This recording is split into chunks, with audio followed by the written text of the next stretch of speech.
How y'all doing? Good. We found out why. Yeah, there he is. I see you, Coleman. I see you, man. I just want to introduce my buddy Clayton. For those of y'all that don't know about baseball or whatever, you can Google him. But he's won some Cy Youngs and an NL MVP, and he's done a lot of cool stuff on the baseball field. But I just wanted to tell y'all from someone that knows him about his character and about the type of guy he is. A lot of times you see athletes and you hear about stuff they're doing that's good stuff, but you really don't know what's going on behind the scenes. And this is a guy that really loves the Lord. He's a guy who is an amazing husband. He's been dating the same girl since we were freshmen in high school. He's an awesome father to a little girl that's about a year old. And he's a super loyal friend. But most of all, man, he just genuinely loves the Lord. He walks that walk. So just like Paul said, follow him as he follows Christ. So Clayton Kershaw.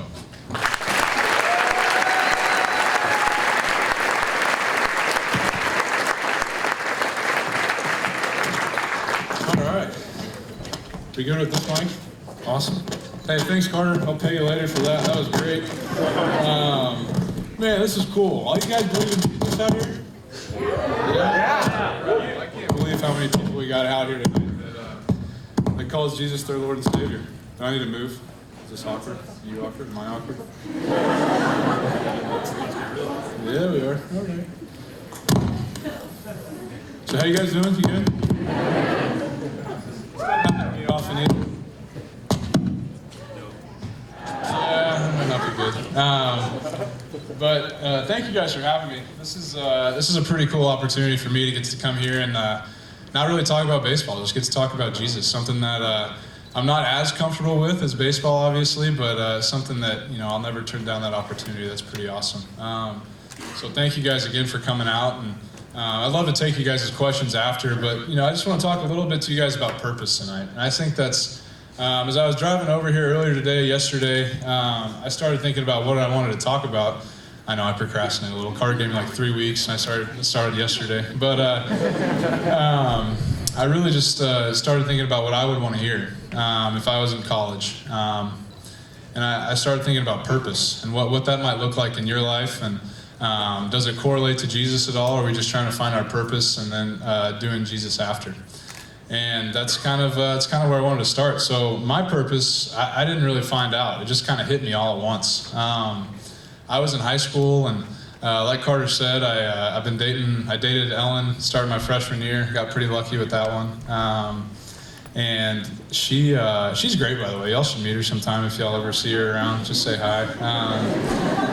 But we started dating in high school, and I grew up in Dallas. I grew up right down the road in Highland Park, a little bubble over there, and just really, everybody kind of called themselves a Christian in our neighborhood. That's kind of the way it went. And so I did the same thing. I had, my mom took me to church every Sunday, and I just kind of went through the motions. I didn't really know what it meant to call yourself a Christian or a follower of Jesus. And it wasn't until high school that I really started thinking about that. I was kind of a worrier. I was an anxious kid. I don't know why. I just was. Like, if I had to be at a baseball game like 30 minutes early, I was there an hour and a half early. I would just sit in the parking lot. My mom would be so mad at me, but I just sat there, and I was just so happy that I was the first one there every single time. And that's kind of the way I was, kind of the way I was always wired. And in high school, it got to a point that I needed to start giving some control over to Jesus. I really just wasn't trusting him with my life, and I realized that I needed to make a change. And that's when I started thinking about it. I became maybe a little bit more mature in my faith, I like to say, and really kind of asked some hard questions to myself. What does Jesus really mean to me? And is it worth living my life completely for him? And that's right around the same time that God gave me baseball. College was going to be a tough situation for my mom and I financially. I didn't know what was going to happen. I thought maybe I'd get to play baseball in college my junior year and things like that, but I just didn't know the logistics of it, and that worried me. I wanted to have it all planned out. And that's when God almost kind of slapped me in the face and just said, hey, relax. I got this covered. And he gave me baseball, and he gave me Ellen, and those things helped me guide my purpose. And guys, let me tell you right now, baseball's not my purpose. I found that out so quickly. It's so fleeting. How many people have ever felt that way? Like you have a great game or you have a great thing and you feel great, and then the next day it's gone and you're like, well, I need another one of those. And that just constantly happens. Or, hey, I did awesome on a test, and then the next day it's gone. Or, I don't know if you get happy about tests. I never did, but some people did. And, just whatever it may be, that fleeting feeling that you're always searching for something more. And that happened right away with me in baseball. Like I would have a good game. I'd be the happiest guy in the world. And I'd want to talk to everybody. I'd be like, hey, how's your day? Did you see me the other day? I did pretty good. That's awesome. And the other day when I had a bad one, it was like I didn't want to, I was different. It just kind of ruled my, wow, there's a lot of people here. That made me nervous, all the lights. But it just kind of ruled my day-to-day life. And that's when, this was kind of going through the minor leagues, and my wife went to college. She went to a different school, not here, but she went to Texas A&M, sorry. And she was kind of finding her own walk too, which was great for both of us. We got to kind of give ourselves a chance to figure out what we're doing with our lives before we got married. And Ellen had this burning passion for Africa.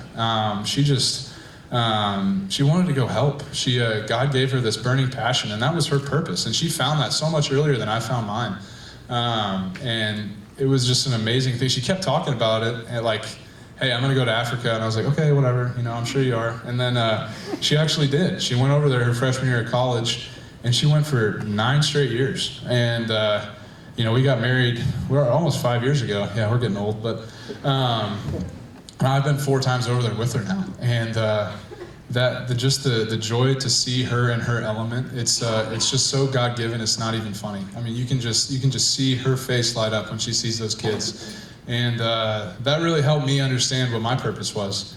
And I got to go over there, like I said, 4 or 5 years ago. And long story short, we met this girl named Hope. And this girl was, she needed help. And Ellen was going with a group for a while over there to Africa. And they were just kind of doing some camps and talking with these kids and trying to teach them Jesus in about 2 weeks. And, giving them the nourishment they might need if they don't have it. And Ellen just realized that Hope needed much, much more than that. She was a double orphan. She's HIV positive. She needed help, and Ellen called me. It's not cheap to call from Zambia, by the way. And she called and was just a wreck. And she said, hey, we have to do something more. And I was like, okay, okay. And we started sponsoring her, long story short, trying to give her the things, the basic needs she met, but she needed more. And that's how what we call Kershaw's Challenge started. And Kershaw's Challenge is a foundation that Ellen and I started with the single purpose of helping kids. And that's the crazy thing. That's our purpose. I mean, we know that. And we didn't do anything. We didn't have any plans for that. God gave that to us just so unexpectedly. And to see it grow is nothing but a gift from God. And it's the coolest thing in the world. And so long story short, Hope is now one of 10 kids in an orphanage over in Zambia that we got to provide through our donors and things like that. And Carter was just at an event that we were put on Thursday night in Dallas, and we got to raise a bunch more money for a second home, as well as 3 other beneficiaries, 1 in Dallas and 1 in LA and 1 in Dominican Republic. And it's just an amazing thing to see how one girl that Ellen met turned into this, thanks to God's purpose in her life. And baseball gives us that opportunity to talk about it. Like, you guys have to listen to that now, and that's pretty cool. Like, you guys are here, but you're here to listen to me, but I get to talk about that, and you guys have to listen, so that's pretty awesome. So that's kind of our story. That's kind of my purpose in Kershaw's Challenge and baseball, and kind of want to talk to you guys what your purpose might be, or how to find that, or even what that means. And I wanted to read a chapter from Ephesians 4, verses 1 through 6. I guess I'll read it. Nobody has a booming voice and wants to read it, do they? Yeah, okay, I got it. As a prisoner for the Lord, then, I urge you to live a life worthy of the calling you've received. Be completely humble and gentle, be patient, bearing with one another in love. Make every effort to keep the unity of the Spirit through the bond of peace. There is one body and one Spirit, just as you were called to one hope when you were called. One Lord, one faith, one baptism, one God and Father of all, who is over all and through all and in all. Thankfully, we talked about it in church, so I got to talk about it a little bit more, but it's just, it makes Christianity seem simple. I don't want anybody to take that the wrong way, but in baseball and in life, you're going to encounter a lot of different people that don't really know who Jesus is, and that spells it out so simply. There's one God, who is over all and through all, and there's one Spirit and there's one body, and that's us. Amen. Amen. And that's that helped me get a starting point of where I wanted to talk. It's just so simple. I have people come up to me all the time and be like, they want to quiz me on the Bible. We have guys that are way smarter than me on our team that just have no idea who Jesus is and have a really fun time pestering me on this stuff. And at the end of the day, sometimes I'm like, look, I don't know. I just believe in Jesus, and there's one body, and I'm a part of it, and I believe he died for me. And sometimes it's as simple as that people start thinking about it, and that's really cool. And if that's where you guys are at, it's a pretty cool spot too, because that's where it all starts. It's just one thing. You just have to believe in Jesus. That is such a cool thing for me. All the other religions in the world, all the other people, there's different things that didn't happen, but it's just Jesus for us. And I think that's pretty special. It's worth living a life for, absolutely. And then the second thing I want to talk about is further on in this verse is, if you do believe in Jesus, and you do become a Christian, now what's your purpose? How do you cultivate that? How do you find that? And it's later on in this chapter.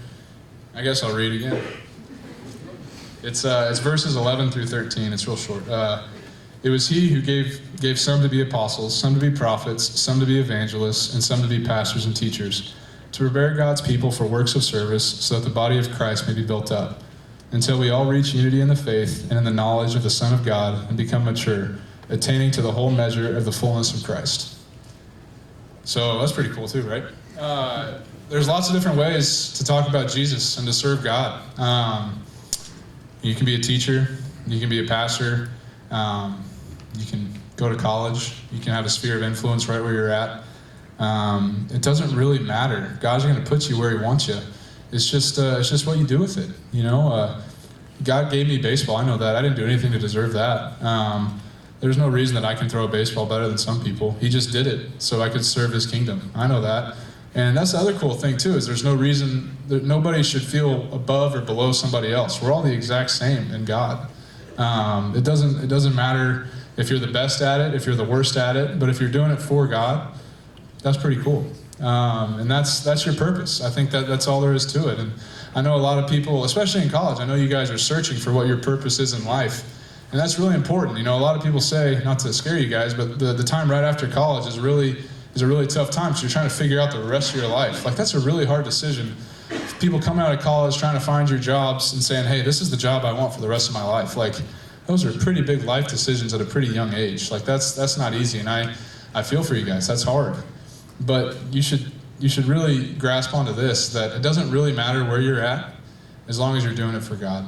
And he'll show you the right way to do it, because he'll put you where you want to go if you trust him. And I found that out with baseball. I thought he gave me baseball so I could succeed and have a job and provide for my family. And he did do all that, but it's not the reason why I get to play. And I know that, and I'm almost scared to lose sight of it, because I know the second I do, I'm going to be humbled, and it's going to come back, and he might take it away from me. So I just have to remember that it's all a gift, and it's all for him, and I have to be okay if he does take it away. And that's another humbling realization as well, because I know it's going to end someday.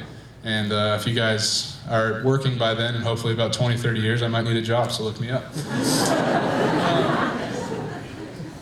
And then the last bullet point I have here is, now that I have a purpose, how do I stay on the right path? How do I continue, how do I continue going with the foundation of Christ?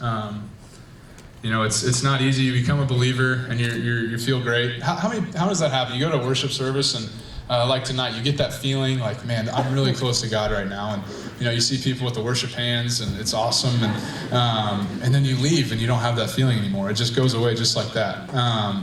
It happens to me. I don't know if it happens to you guys. Maybe you guys are just on fire all the time, which is awesome. But it's just, how do you maintain that foundation? Because just because you became a Christian, you found your purpose, you're not going to be perfect. And so how does that tie all in? And another verse, guys. Sorry, we're going to the Bible again. I'll read again, unfortunately. Sorry if I butcher it. This is verses 14 and 15, same chapter. Be infants, tossed back and forth by the waves, and blown here and there by every wind of teaching, and by the cunning and craftiness of men and their deceitful scheming. Instead, speaking the truth in love, we will in all things grow up into him who is the head, that is Christ. It's a pretty good metaphor, I think. It's a metaphor, right? Tossing in the weaves, or tossing in the wind like we're infants. Is that what it says? There will no longer be infants tossed back and forth by the waves. Same thing, right? That's a pretty good metaphor, thinking if you don't have a solid foundation. If you're not rooted in Jesus, if you don't read this as much as you maybe should be, any guy off the street can deceive you, because you're not rooted in this. I know I need to be better about it because there's a lot of people in my life, in my circle, that don't believe the same things I do. And I think that only grows the more you get out of college and the more you don't really get to pick your friends as much. You just kind of work with them. I love my teammates. They're all great. But that's definitely important. And so I think your foundation is something that you have to remember to constantly feed, because it's not a natural thing sometimes, especially when you haven't read the Bible. How many times does this happen? For me, it happens a lot. Like, man, I haven't read the Bible in a few days, and I feel really guilty. So I need to get myself right, and then I'll read, and then I'll pray, and I'll get good with God. And that happens over and over again. Well, I'm not right today. I should push that off. And then a week happens, and 10 days, and before you know, you haven't read the Bible in a month, and you just feel really lost and away from God. And that's the last thing he wants. He just wants you to come to him however you are, and just read and pray and be with him. And that's pretty awesome. That's just a gift that we'll never truly understand. I feel like I understand it a little bit more, if that's fair to say, now that I have a daughter. She's 10 months, by the way, Carter, you should know that. She's 10 months today. Her name's Callie. I got a lot of pictures if you want to see her. But she's she's just amazing. I mean, it's the coolest thing I've ever gotten to do. And gosh dang it, Carter, he talks about Callie. But it's just amazing. It really is. And I feel like that's how God feels about us. And it's, yeah, thank you. Give me a second.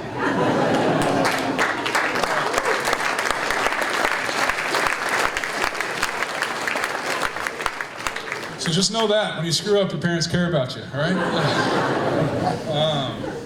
All right, last thing I'll leave with is my favorite verse. I know Carter knows it too. But how do you get to do this? How do you get to have a foundation? How do you get to know your purpose? How do you get to believe in Jesus? And it's all these things that it's a gift. We didn't do anything to deserve this. He showed himself to us and let us believe in him. But that's not where it stops. There's a verse in the Bible, Colossians 3:23, it says, whatever you do, work at it with all your heart, as if you're working for the Lord, not for men. So that's something I try to remember at all times, getting to play a sport that I love, that I can't take it for granted. He gives me the ability to work at it. So I'm going to do everything I can to be the best at it I possibly can. And if somebody beats me, or if I'm not good that day, I don't have any excuses. Because that's hurt. You can live with the failures. Trust me, I've had plenty of failures. You can live with that if you don't have any excuses behind it. So just remember that, guys. It's no different in your walk with Christ. You can do all these things, and you get to remember that it's such a gift. But at the end of the day, you can work at it too, because it's not going to come easy opening this thing up every single day. There's a discipline to that. Last thing I'll leave you guys with is, I heard this in church yesterday. Man, I learned a lot of stuff in church yesterday. That was great. I'm glad I went. But faith is never stagnant. Your faith in God is never stagnant. You're either growing closer to God, or you're either growing further. I guess you're not growing. You're getting further away from God. You never just stay the same. And that's somewhat scary for me. It kind of put things into perspective for me, is that every day passes that I don't think about God or pray or read or do something to grow closer to him. I'm getting further away. And that's a sobering realization, I guess, that you're never done. And as an athlete or as a competitor in life, I wish there was just like something that was like a goal, just like, hey, you get here, you're good. You're as close to God as you're ever going to get, and you're perfect, and you're done. And it's constant until the day you die. You're just constantly trying to grow in your faith. And I guess that means it's never ending. But that's a good fight, and it's worth fighting, guys. So thank you all for your time. I appreciate y'all coming out.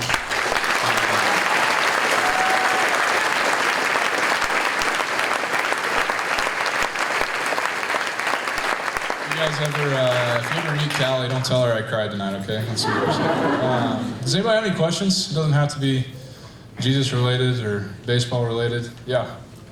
Good chin strap, by the way. Way to go.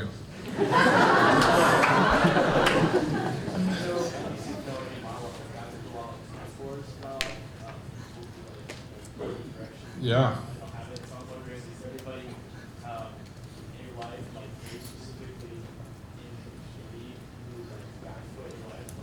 Yeah, he asked about mentors, or as some people would say, a mento.